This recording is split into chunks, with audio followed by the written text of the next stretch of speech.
আনন্দধুলি বাংলার প্রাচীন সরস্বতী নদীর পশ্চিম পাড়ে গড়ে ওঠা এক বর্ধিষ্ণু গ্রাম।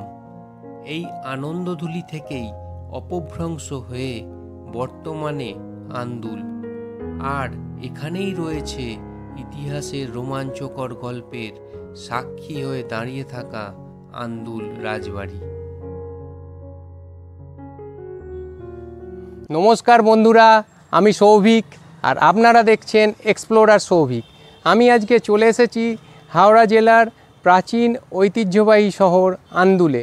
আর এই যে আমার পেছনে দেখতে পাচ্ছেন বিস্তীর্ণ মাঠের ওপারে যে ভগ্নপ্রায় প্রাসাদটি দেখতে পাচ্ছেন, এই প্রাসাদটি হলো বাংলা তথা পশ্চিমবঙ্গের ডোরিক স্থাপত্যের একমাত্র নিদর্শন, আন্দুল রাজবাড়ি। বন্ধুরা, আজকে আমি এই রাজবাড়ির ইতিহাস, ঐতিহ্য, রাজবাড়ির বর্তমান অবস্থা, রাজবাড়িতে এখন কারা কারা বসবাস করেন, সবটাই আপনাদের সামনে তুলে ধরব। তাহলে বন্ধুরা, আর বেশি কথা বাড়াবো না, আপনারা ভিডিওটি স্কিপ না করে দেখতে থাকুন। আশা করি আপনাদের ভালো লাগবে। সালটা 1757। পলাশির যুদ্ধে ব্রিটিশদের কাছে বাংলার শেষ স্বাধীন নবাব সিরাজউদ্দৌলার পতন হয়েছে। ইস্ট ইন্ডিয়া কোম্পানির সর্বেসর্বা রবার্ট ক্লাইভের আনুগত্যে মুর্শিদাবাদে কোম্পানির দেয়ান পদে তখন আন্দুলের যুবক রামচরণ রায়। কথিত আছে, সিরাজের পতনের রাতেই ব্রিটিশ সরকারের বিশ্বস্ত কর্মী রামচরণ সিরাজের কোষাগারের অগাধ সম্পত্তি নিয়ে সরস্বতী নদী মারফত আন্দুলে চলে আসেন।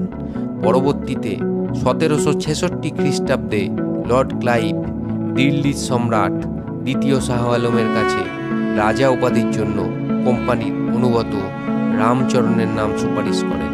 কিন্তু রামচরণের আপত্তিতে তার পুত্র রামলোচন রায়কে সম্রাট দ্বিতীয় শাহ আলম রাজা উপাধি প্রদান করেন। এর সাথে সাথেই ইতিহাসে আন্দুল রাজবংশের সূচনা ঘটে।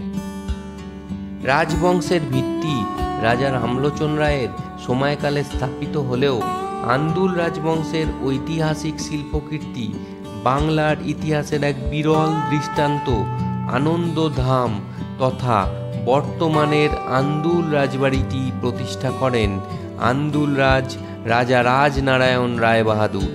1830 খ্রিস্টাব্দে এই রাজপ্রাসাদের নির্মাণ কাজ শুরু হয়, যা সম্পূর্ণ হয় 1834 খ্রিস্টাব্দে। 2,82,00,000 টাকা ব্যয়ে নির্মিত প্রায় 60 ফুট উঁচু এই রাজবাড়িটির সম্মুখে রয়েছে প্রায় 50 ফুট উচ্চতার ডোরিক স্থাপত্যের অনুকরণে গঠন করা 10টি প্রকাণ্ড স্তম্ভ, যা সারা বাংলায় শুধুমাত্র এই প্রাসাদটিতেই দেখতে পাওয়া যাবে।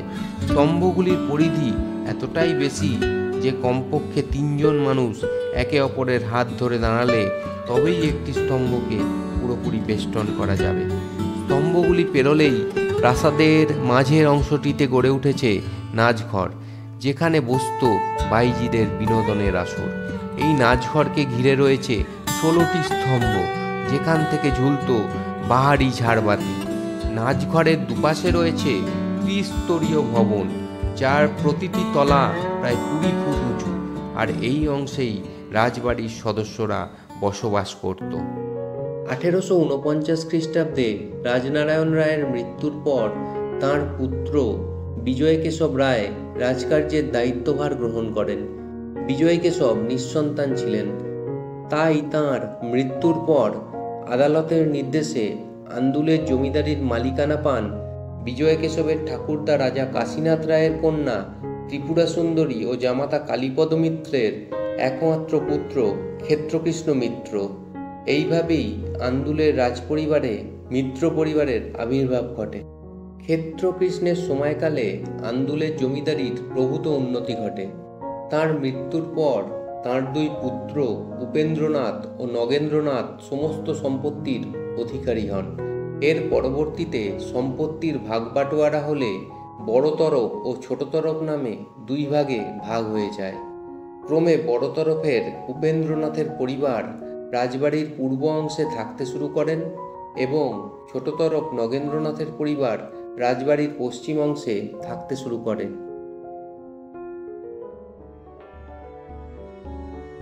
এই রাজবাড়ির ইতিহাসের সাথে বাংলার অনেক কালজয়ী চলচ্চিত্রের নাম জড়িয়ে আছে। এই রাজবাড়িতেই বিখ্যাত চিত্র পরিচালক সত্যজিৎ রায়ের জলসাঘর এবং উত্তম কুমার অভিনীত সাহেব বিবি গোলামের শুটিং হয়েছিল। অসাধারণ স্থাপত্য, গঠনশৈলী ও রোমাঞ্চকর ইতিহাসের সাক্ষী হয়ে দাঁড়িয়ে থাকা প্রায় 2 শতাব্দী প্রাচীন এই আন্দুল রাজবাড়িতে আপনারা দুভাবে আসতে পারবেন। ট্রেনে আসতে চাইলে হাওড়া স্টেশন থেকে দক্ষিণ পূর্ব শাখার যে কোনো ট্রেনে চলে আসবেন আন্দুল স্টেশন। সেখান থেকে রিক্সা বা টোটোয় সহজেই পৌঁছে যাবেন আন্দুল রাজবাড়ি। যারা বাসে আসতে চাইছেন রবীন্দ্র সদন বা হাওড়া থেকে চলে আসুন আন্দুল বাজার বাস স্ট্যান্ড। সেখান থেকে পায়ে হেঁটে পৌঁছে যেতে পারবেন এই আন্দুল রাজবাড়ি। রক্ষণাবেক্ষণের অভাবে বর্তমানে রাজবাড়িটির অবস্থা ভগ্নপ্রায় ও জরাজীর্ণ। রাজবাড়ির গায়ে ঝুলছে বিপজ্জনক ভবনের নোটিশ। যদিও সরকারিভাবে হেরিটেজ বিল্ডিং ঘোষণা হয়েছে, কিন্তু সংস্কার এখনো শুরু হয়নি। রাজবাড়ির চারপাশে ঘুরতে ঘুরতে হঠাৎ পরিচয় হয়ে গেল রাজবাড়ির এক বাসিন্দার সাথে। চলুন ওনার সাথে কথা বলা যাক আর জেনে নেওয়া যাক রাজবাড়ির অজানা কিছু কথা। নমস্কার। আচ্ছা, আপনি এই রাজবাড়িতে কতদিন আছেন? এই 20 বছর। 20 বছর। তো এখানে তো এখন ভেতরে সাধারণ মানুষের প্রবেশ করার অনুমতি নেই। না, সব বন্ধ হয়ে গেছে। তো ভেতরে শুনেছি অনেক সিনেমার শুটিং হয়েছে, সেইটা সম্বন্ধে একটু কিছু বলুন। অনেক হয়েছে শুটিং, অনেক বই হয়েছে। হ্যাঁ, বাড়ি ছান্ডাল, ছবি বিশ্বাস, এই নানা রকমের লোকের হয়েছে, সব বই হয়েছে, বুঝেছো? আর শুনেছি এখানে রাজবাড়িতে দুর্গাপুজোর আগে অনেক দিন আগে কামান দাগা হতো। কামান হয়, তো সেই কামান দাগা হতো, সেইটা সম্বন্ধে যদি কিছু বলেন। বলি হতো, পাঁটা ফোপ সব বলি হতো। হ্যাঁ, সব কিছু হতো, কিন্তু এখন আর কিছু হয় না, খালি পুজোই হয়, আর কিছু হয় না বাবা। আচ্ছা, আর রাজবাড়ির ভেতরে নাচঘর যে রয়েছে, সেই নাচঘরটা সম্বন্ধে কিছু কি জানেন না? আপনি তো রাজবাড়িরই বাসিন্দা। ঘরে আছে, নাচ ঘরে আর নাচ ফাচ হয় না, আর কেউ আসে না, সব ভেঙে পড়ে গেছে বাবা। আর কিচ্ছু নেই নাচ ঘরে, নাচ ঘরে কিচ্ছু নেই, আর সব ভেঙে পড়ে গেছে। আচ্ছা, আচ্ছা, মাথা পড়বে চামড়া।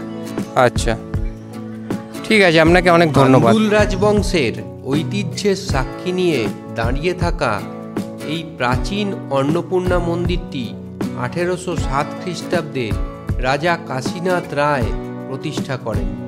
পরবর্তীকালে 1844 খ্রিস্টাব্দে রাজা রাজনারায়ণ রায়বাহাদুর নতুন অন্নপূর্ণা মন্দিরটি তৈরি করেন। এই অন্নপূর্ণা মন্দিরের দুপাশে রয়েছে 7টি করে 14টি শিব মন্দির।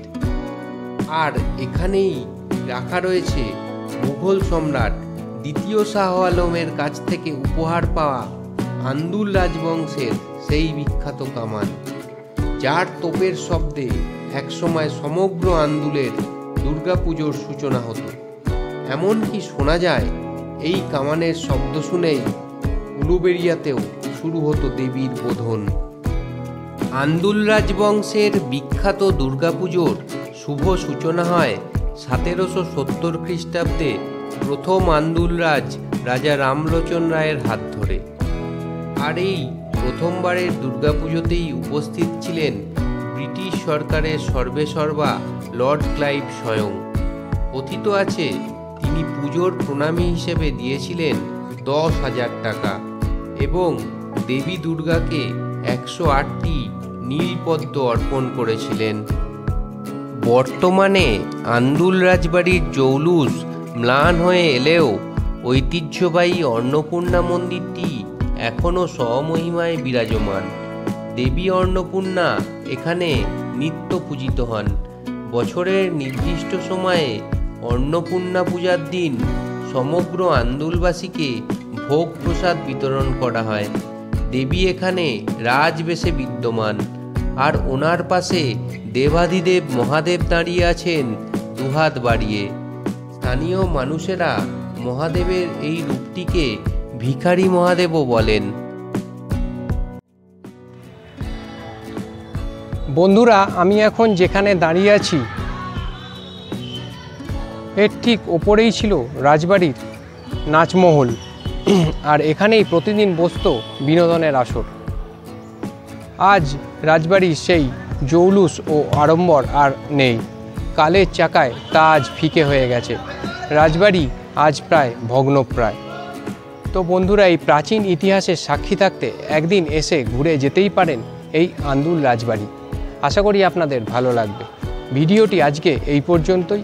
ভিডিওটি ভালো লাগলে একটা লাইক করবেন, শেয়ার করবেন, কমেন্টে জানাবেন, আর চ্যানেলটিকে সাবস্ক্রাইব করে পাশে থাকবেন। সবাইকে অনেক ধন্যবাদ।